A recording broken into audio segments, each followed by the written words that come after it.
Is stealing one of your favourite ways to interact in all of Magic?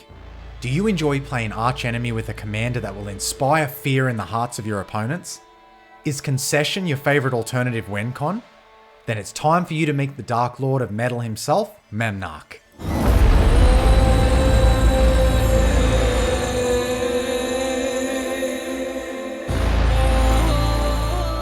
Let's begin by having a look at our commander and seeing what we'll be building around.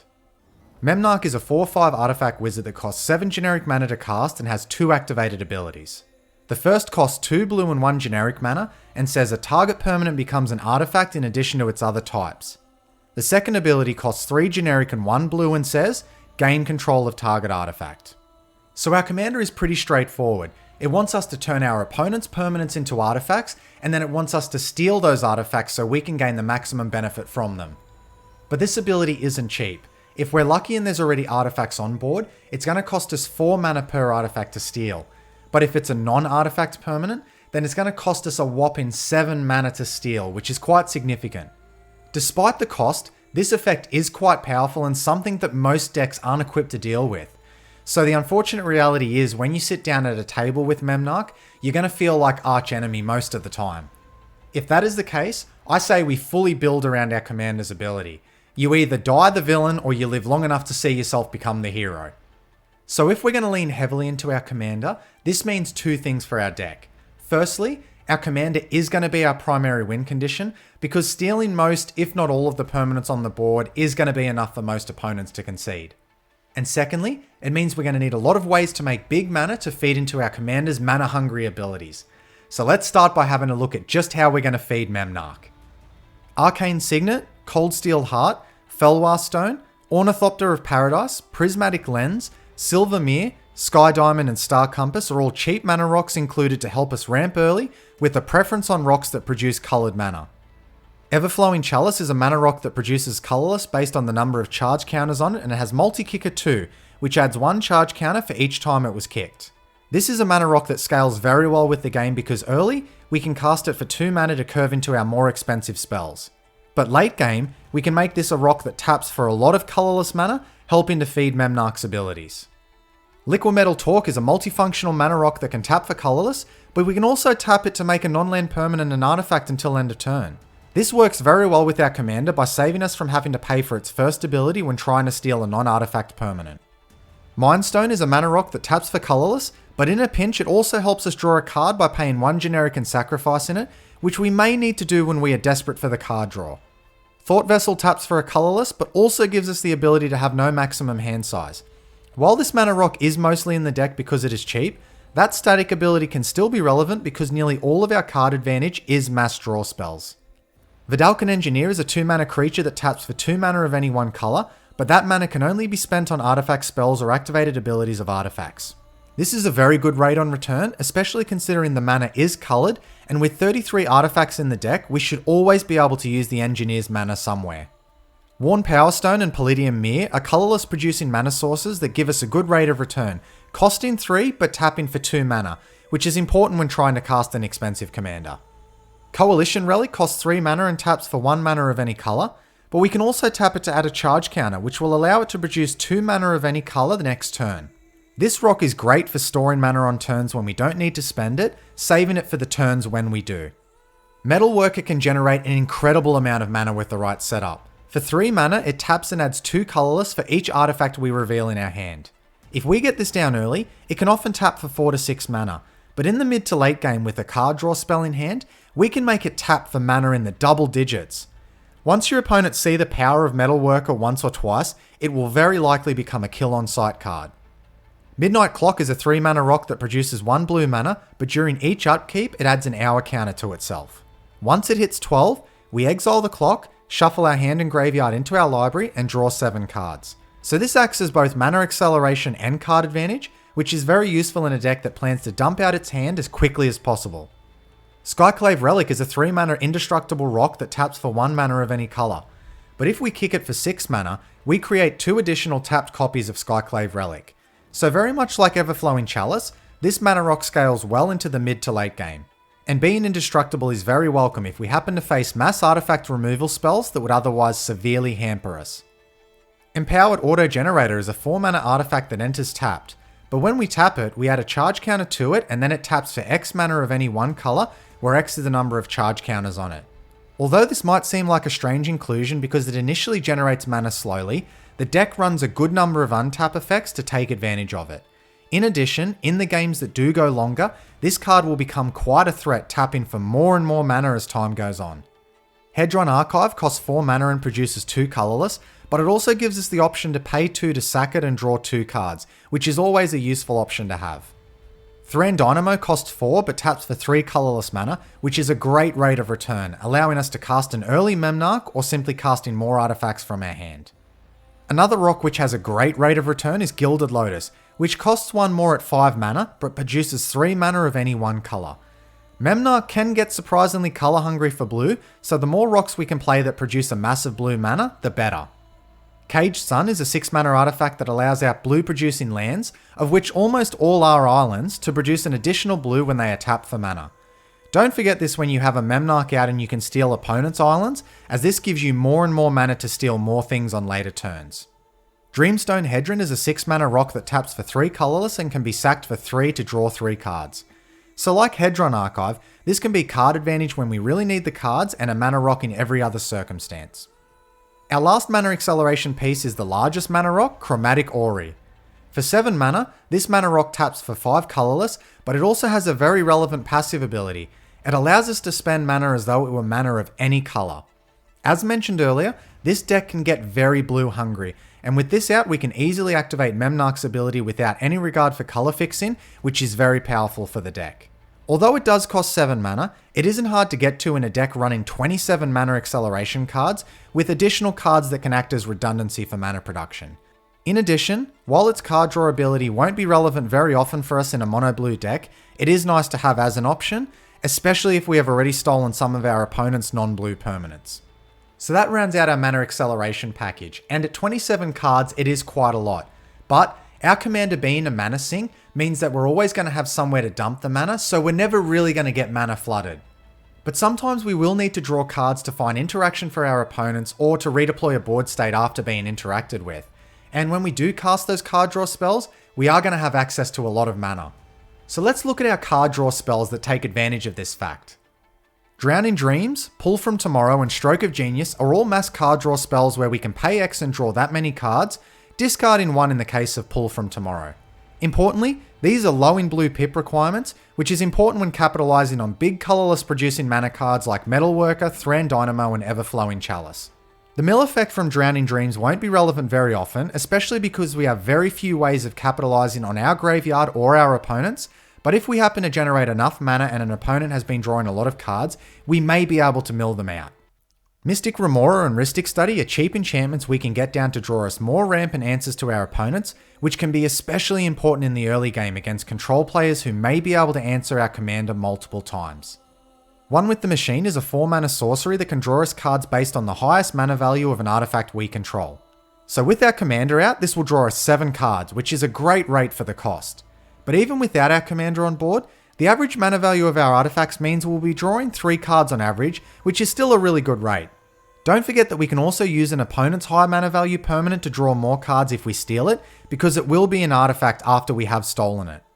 Recurring Insight draws us cards based on the number of cards in a target opponent's hand, and then with Rebound we get to cast it for free again in our next upkeep. Because we play a lot of ramp and plan to dump our hand out quickly, we can usually cast all of our mana rocks, then cast this to refill our hand and very quickly get ahead on the board in mana production. Our final card advantage card is Consecrated Sphinx. This is a 6 mana creature that draws us 2 cards for every card an opponent draws.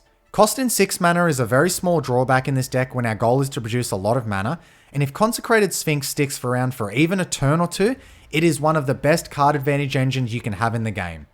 And that is our card advantage package. Now while our commander is a strong interactive piece, we're still going to need ways to interact with the board before our commander comes out, and then afterwards to protect our board state. So let's look at our interactive package. First up is our counterspell suite, which includes Arcane Denial, Delay, Mana Drain, Negate, Pact of Negation, and Counterspell itself. All but Negate can counter any spell, which is important because we only want to use our counterspells on game-ending threats or to protect our board state while Memnarch gradually steals the board. Mana Drain specifically is very useful for the deck because it acts as interaction and mana acceleration to get our commander down earlier, so don't be afraid to use it as ramp early if the board state dictates to do so. Resculpt is single target removal that can exile a creature or artifact at the cost of giving an opponent a 4/4 elemental.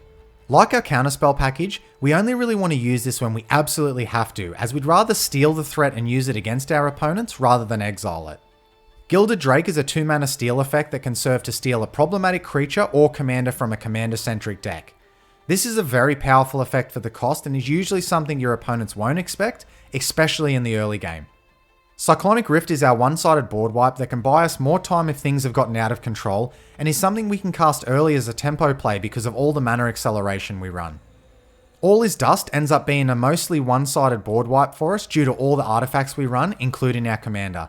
And because it is a sacrifice effect, not a destroy one like most board wipes, this will get around effects like Indestructible. Our last interaction piece is Ugin the Spirit Dragon. At 1 more mana than All is Dust, we trade our opponents sacrificing their coloured permanents to exiling them, which is much more powerful, especially with all the ways decks can recur permanents from their graveyards. And if we can have Ugin survive in its down tick, then we can uptick it for value in the turns after, lightning bolting any creatures that may come down after the wipe. Resolving an Ugin or All is Dust is usually quite devastating for your opponents and should set you very far ahead.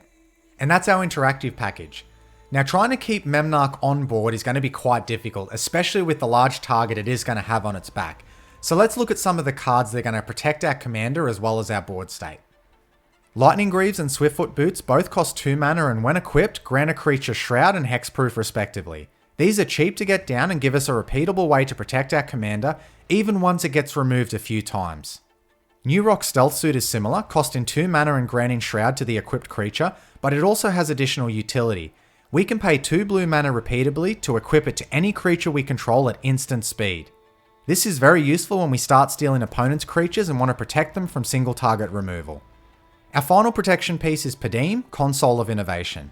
This is a 4 mana creature that grants all our artifacts hexproof, meaning it not only protects our commander, but most of our board too, especially as we start stealing permanents and they become artifacts. We can also protect Padim by using Memnarch's ability to turn it into an artifact. That way, Padim now grants itself hexproof too, meaning your opponents will now need a board wipe to remove your key creatures. In addition, Padim also allows us to draw a card if we have an artifact with the highest or tied for highest mana value on the board, which should occur most of the time. Now that we've seen how we're going to protect our commander, let's look at some utility cards that are going to help accelerate our plan as well as synergize with many other cards in our deck. Bribery is a 5 mana sorcery that lets us tutor for any creature in an opponent's deck and put it straight on the battlefield. This is very much a toolbox card for our deck, allowing us to search for the best creature we can find at the given moment. The hardest part about playing this card is picking the right opponent, so make sure to take your time and think through which deck would serve you best. Illusionist Braces, when equipped to Memnarch, creates a copy of his activated ability every time we activate one of them. So essentially we can now pay 7 to steal 2 non-artifact permanents and 4 to steal 2 artifacts, which really starts to accelerate our game plan and close out the game. Training Grounds is another card that helps us get more out of Memnarch's abilities. For only 1 mana, this enchantment reduces the cost of each activated ability by 2 generic mana. So with this out, it only costs 4 mana to steal a non-artifact permanent and 2 mana to steal an artifact, which is great for the cost. Sculpt in Steel, Copy Artifact, Phyrexian Metamorph, and Mirror Maid all serve a similar purpose, copying the best artifact currently on board, with Phyrexian Metamorph also being able to copy creatures and Mirror Maid enchantments too. Being able to make another copy of Gilded Lotus or Thran Dynamo will really accelerate us ahead in the mana department, but we can also gain additional utility from them. Memnarch being able to turn any permanent into an artifact means with these cards, we can make additional copies of the best card on the board. This means that these cards scale very well. In the early game, we just copy the best mana rock currently on the table, but mid to late game we can start copying powerful permanents to swing the game our way. Doubling Cube takes advantage of the massive mana we can make in this deck, doubling what we have in our mana pool after paying 3 and tapping it. But it also does something else very important for the deck. It helps to create more blue mana, as long as we make sure we use colourless mana to pay for its activation and float as much blue mana as possible. This card can very quickly help you steal the board if it stays out on the battlefield long enough. Prototype Portal is a 4 mana artifact that can exile an artifact from our hand when it ETBs. Then we can pay X, where X is the mana value of the exiled card, tap it, and create a copy of the exiled card. So this card is a mana sink much like Memnarch, and its usefulness depends on what we have in hand at the time. We could exile something like an Arcane Signet to just keep creating mana rocks, or we could exile a utility card like Phyrexian Metamorph to keep cloning creatures or artifacts turn after turn. Depending on what you exile, this will likely become a card your opponents will want to remove quickly because in longer games it can overwhelm them with value. Aphedo Alchemist, Voltaic Key, and Manifold Key all serve the similar role of untapping artifacts. You have seen some of the big mana rocks we run like Metalworker, Gilded Lotus, and Chromatic Ori. Being able to untap and then retap them for mana will give us a huge boost in mana when we need it. But these untap effects also work well with other cards in our deck. For example, with Doubling Cube we can quickly amass a huge amount of mana, and with Prototype Portal we can make more and more copies of whichever artifact we exiled with it. In addition, Aphedo Alchemist, when combined with Illusionist Braces and a coloured mana rock, can produce infinite coloured mana, which will mean game over for your opponents. Clock of Omens is another untap effect where we can tap 2 artifacts we control to untap target artifact. So like the previously mentioned untappers, we can use this to generate more mana or gain additional advantage from utility pieces. But this card becomes much more powerful when combined with our commander. Because every permanent we steal is now an artifact, we can then use them to untap our mana rocks to then steal more permanents, rinsing and repeating. Our last utility card is Unwinding Clock. Giving us the ability to untap all of our artifacts during each player's untap step with our commander out means we can quickly steal the board before our opponents have time to find an answer. This is really a must-answer threat for your opponents, so try to have some protection for it before you put it into play. And that's all our utility cards. Now though our focus on recursion is quite small in the deck, let's look at our small recursion package to get key artifacts from the graveyard back to the battlefield. And that small recursion package is Emry, Lurker of the Lock. Emry puts the top 4 cards of our library into our graveyard upon ETB, then if we tap her, we can cast a target artifact from our graveyard until end of turn. Though we mostly don't mind losing artifacts to removal because we have a lot of redundant pieces, we really have Emry here for strong utility artifacts like Illusionist Braces, Doubling Cube and Unwinding Clock, artifacts that can help us close the game out much faster. Now let's finish up by looking at our land package and any key utility lands. First up is Academy Ruins, which allows us to pay 2 mana and tap it to return an artifact from our graveyard to the top of our library. Like Emry, this acts as recursion to return any key artifacts we need. Just remember to activate this during your upkeep if you need the card back in your hand that turn. Ancient Tomb taps for 2 colourless at the cost of 2 life, which we are more than happy to pay because most of our spells, including our commander, are artifacts, so even in the early game this should always be useful and is very nice to curve into turn 1 with a 2 mana rock. Cavern of Souls helps our commander to be uncounterable. When you have such a high cost commander that will be seen as kill on sight, having it countered several times can largely take you out of the game. This land will help to ensure we can resolve it on the stack, so all we have to focus on then is keeping it on the battlefield. Otawara, Soaring City gives us access to bounce in an artifact, enchantment, creature or planeswalker on an untapped land that produces blue. Considering how low the opportunity cost is in running this land, it easily earns a spot in the deck. Seagate Restoration gives us access to some mass card draw and a permanent no maximum hand size if we need it. Because of all the mana acceleration we run, we can reasonably cast this on turn 4 most games. Seed of the Synod is an artifact land that produces blue. This has been included largely for the cards that care about artifacts such as Metalworker, Prototype Portal and Unwinding Clock. Our last utility land is War Room, which can draw us a card at the loss of 1 life if we pay 3 mana and tap it. While this rate is poor for the cost, we can easily afford to pay it, and it may be useful if the game goes long against control decks at the table. And that rounds out the deck. If you love steal effects in Commander, no one does it better than Memnarch. Being able to steal any permanent allows you to interact in a way no other deck can, and that's something that your opponents are going to learn to fear when they see Memnarch come down on the table. Because while destroying a permanent is good and exiling it is great, stealing it is best, because not only do you deny your opponent of that resource, you use it against them. So just a fair warning that Memnarch is not for the faint of heart. You will be targeted a lot, and you will feel like you're playing archenemy most of the time, so you really have to embrace that if you want to enjoy playing the deck. But if you can do that, then it is a lot of fun. There's just something about stealing your opponent's permanents and using it against them that's so much more enjoyable than just your standard removal. Well, that's it for today's deck tech. I hope this video inspired some of you to turn to the dark side and build your own Memnarch list. But if you'd like to see how today's deck tech performs in action, make sure to stop by the channel where we will have some gameplay videos up so you can see just what it can do. But until then, take care guys.